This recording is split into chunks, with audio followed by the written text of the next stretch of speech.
आप सभी को मेरा प्यार भरा नमस्कार और मैं अजय कुमार आप ही के परिवार मैथ्स एलिवेशन पर आप सभी का हार्दिक स्वागत करता हूं और अभिनंदन करता हूं और आशा करता हूं कि आप सभी बहुत शानदार होंगे और अपनी अपनी स्टडी को भी बहुत गजब तरीके से कर रहे होंगे।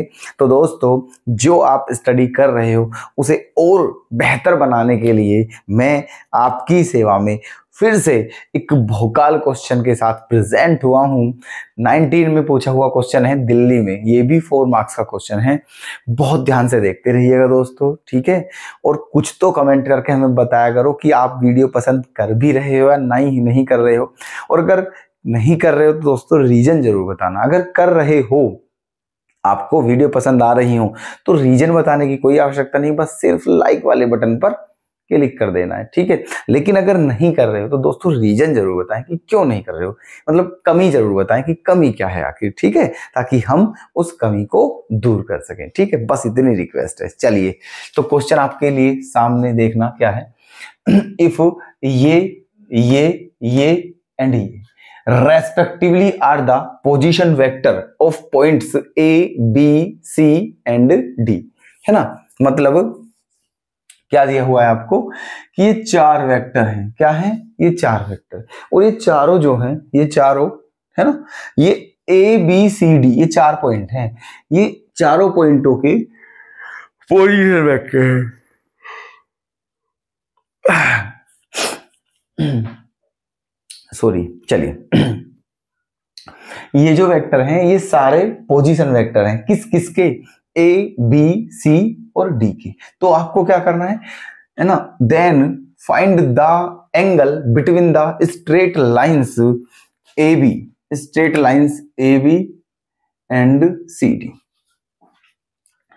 Find whether AB and CD are collinear or not, collinear or not, ठीक। सुने, देखो इसमें करना क्या है, इसमें ये करना है आपको कि ABCD 4 पॉइंट हैं, इन चारों के पोजीशन वेक्टर आपको दे दिए हैं और आपसे दो काम करने के लिए बोला है। पहला काम क्या है कि आपको AB और CD, जो लाइन AB है, जो लाइन CD है, उनके बीच का एंगल बताना है। और फिर दूसरा काम ये है, आपको ये भी बताना है कि जो वेक्टर AB और जो लाइन AB और CD निकाली हैं, उनके जो वेक्टर हैं, ठीक है, क्या वो कोलिनियर हैं, ठीक है, ये भी बताना है। 2 काम करने हैं, है ना। चलिए,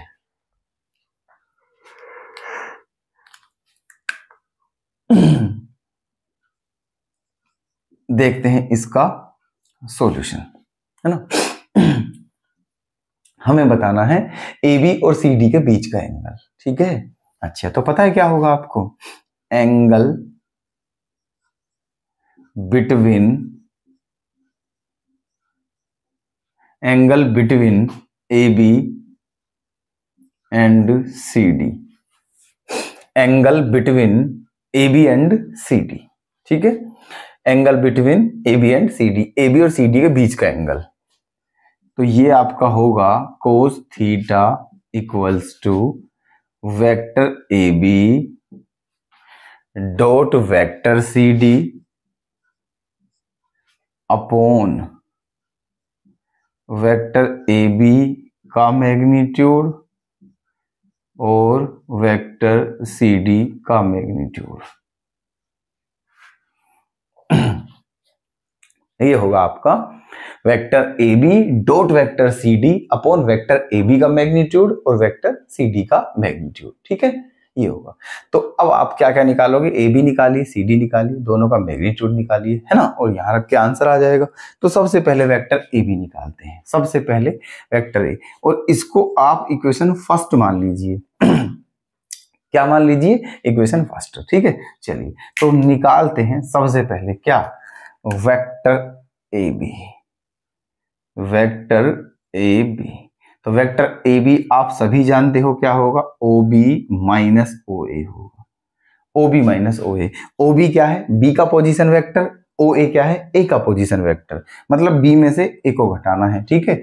ये रहा आपका, ये तो आपका क्या है, A है, ये आपका B है, ये आपका C है और ये आपका D है ना। ये क्या है आपका OA, ये क्या है आपका ओ बी, ये क्या है आपका ओ सी, और ये क्या है आपका ओ डी।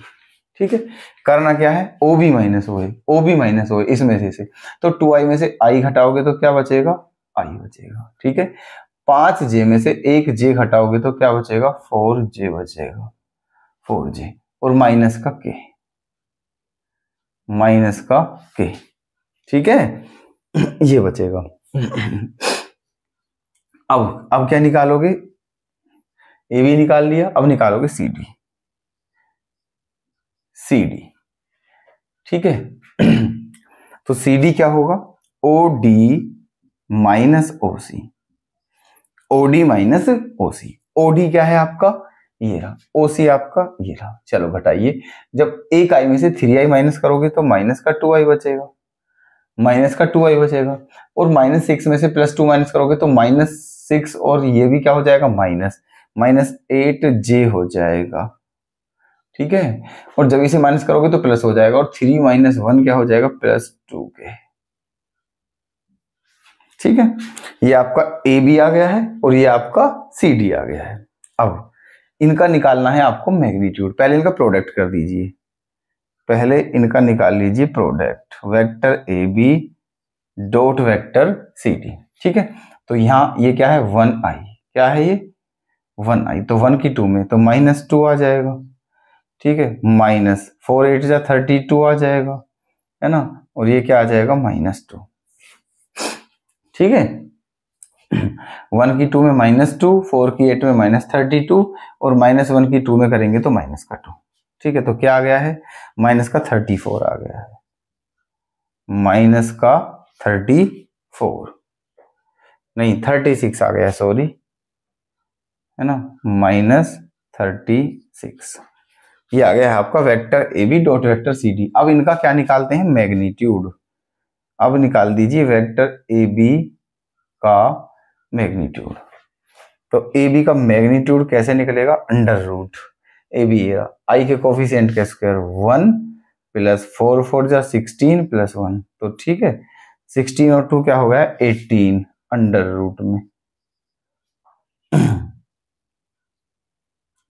अब क्या निकालेंगे, वेक्टर सी डी का मैग्नीट्यूड। किसका मैग्नीट्यूड, सी डी का,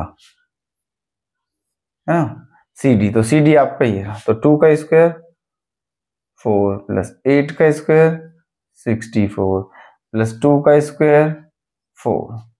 ठीक है, 64 और 8, 64 और 8 क्या हो गया है, 72, है ना। 64 और 8 क्या हो गया है, 72,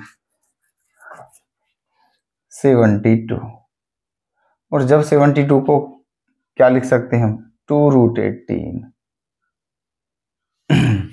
ठीक है, क्या लिख सकते हैं, 2√18। अब क्या करना है देखो, अब इसे रख दे, अब करते हैं 1 से, फ्रॉम फर्स्ट, है ना, from first, from first cos theta equals to vector A B dot vector C D. Vector A B dot vector C D की वैल्यू क्या है, -36 नीचे वेक्टर ए बी का मैग्नीट्यूड, वेक्टर ए बी का magnitude क्या है, √18, और C D का मैग्नीट्यूड क्या है, 2√18। ठीक है, 2√18। अब देखिए ये माइनस का 36 है अपॉन, ठीक है, और चाहे तो आप 2 से इसको काट सकते हो 18 बार। कितनी बार काट सकते हो, 18 बार। तो ये -18 हो गया है ऊपर, और जब √18 की √18 में मल्टीप्लाई करोगे तो क्या आएगा, 18 ही तो आएगा। ठीक है, 18 ही तो बचेगा, है ना। अब 18 से 18 क्या हो जाएगा, 18 से 18 हो जाएगा कैंसिल, और बच क्या जाएगा, -1। ठीक है, क्या बच गया है, -1।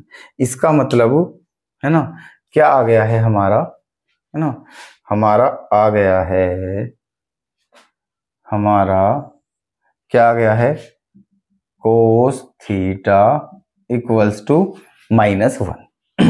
ठीक है, कोस थीटा इक्वल्स टू -1। अब देखना है कि कोस में -1 कौन से की वैल्यू होती है ना, तो माइनस है, ठीक है। अब ये क्या है, माइनस। अब ये बताइए क्वाड्रेंट में कौन सा क्वाड्रेंट में है जिसमें कोस की वैल्यू नेगेटिव होती है, ठीक है।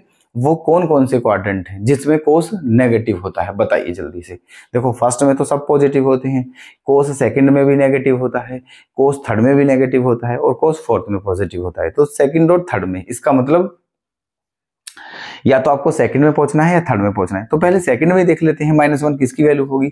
अब सेकंड में किसकी वैल्यू होगी ये देखना है। सेकंड में पहुंचने के लिए क्या करेंगे, क्या 180 हो जाएगा, क्या 180 हो जाएगा। कोस 180 की वैल्यू -1 ही तो होती है, कोस 180 की वैल्यू -1 ही होती है। निकाल के देख लीजिए आप। कोस 180 को कैसे लिखोगे, कोस 90 + 90, और कोस 90 + 90 माइनस साइन 90 हो जाएगा और साइन 90 की वैल्यू 1 हो जाएगी।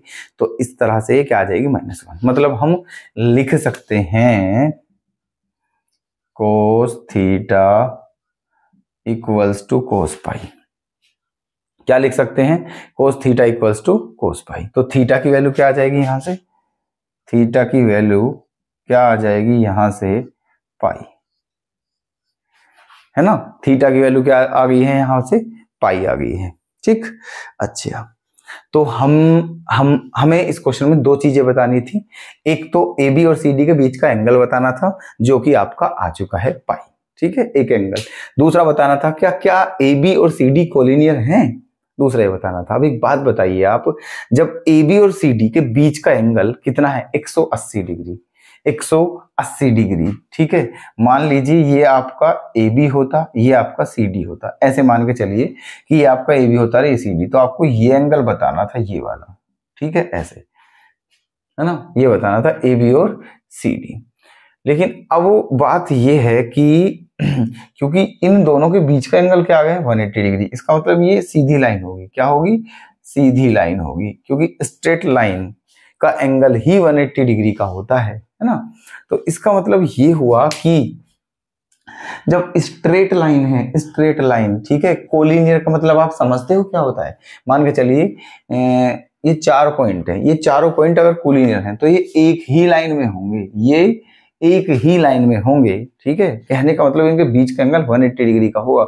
तो वही काम यहां पर है, जब ए बी और सी डी के बीच का एंगल कितना आ गया है, 180 डिग्री। तो इस बात का मतलब क्या है कि ये बिल्कुल स्ट्रेट लाइन पर हैं दोनों, ए बी और सी डी, ठीक है। और इनके बीच का एंगल, इनके बीच का एंगल कितना हो जाएगा, इनके बीच का एंगल हो जाएगा 180 डिग्री, जो कि हमने निकाल रखा है। और क्योंकि ये 180 डिग्री एंगल आया है तो इसलिए कोलिनियर होंगे, है ना। तो क्या लिखोगे, because angle between A B and C D is 180 degree, इसलिए vector A B and vector C D are collinear, ठीक है। ए बी और सी डी क्या होंगे, कोलिनियर होंगे, क्योंकि इनके बीच का एंगल कितना है, 180 डिग्री। यही करना था बस क्वेश्चन में, ठीक है। और यही आपका क्या है, आंसर है, ठीक है। बताइए कोई दिक्कत किसी को, क्लियर है सभी के, ठीक है। कमेंट में राय जरूर बताएं दोस्तों अपनी, कैसे लगते रहे हैं आपके क्वेश्चन, ठीक है। कल फिर मुलाकात करते हैं, धन्यवाद।